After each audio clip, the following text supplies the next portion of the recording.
This is Creeping Back In, 3 minutes of morning devotion related to the morning sermon of Sandy Ridge Baptist Church of Hickory, North Carolina. I'm Pastor Bill.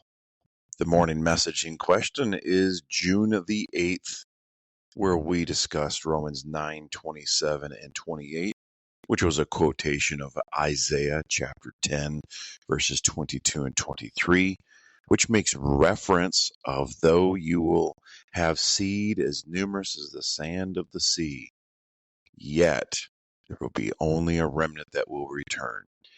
That is, of course, a reference to Genesis chapter number 22 and verse number 16, where God promised Abraham, you will have children or seed as numerous as the sand on the seashore.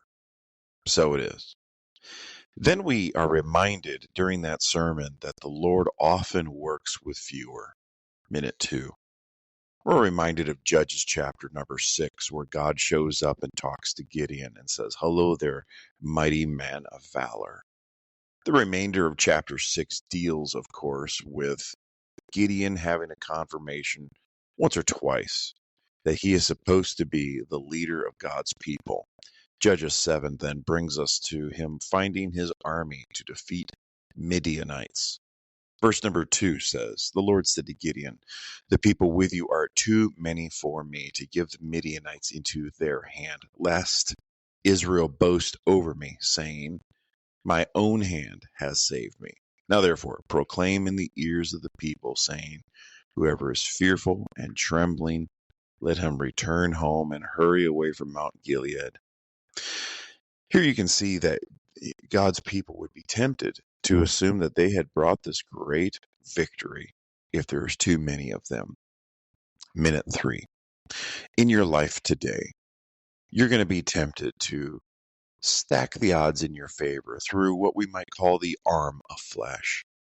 The problem is that if all of those wonderful preparations take hold, well, then what would we give the credit to? We would give the credit to our outstanding planning, our resourcing, our ability to think through a thing and make it awesome. Well, the corporate world does that. The sports world does that. How about God's people deciding that though the odds appear not in their favor, though we will not be unwise, we're going to expect God to do great things? How is your faith today? Are you assuming that you're a loser in a situation because it looks bad? This is Pastor Bill. Thanks for joining us.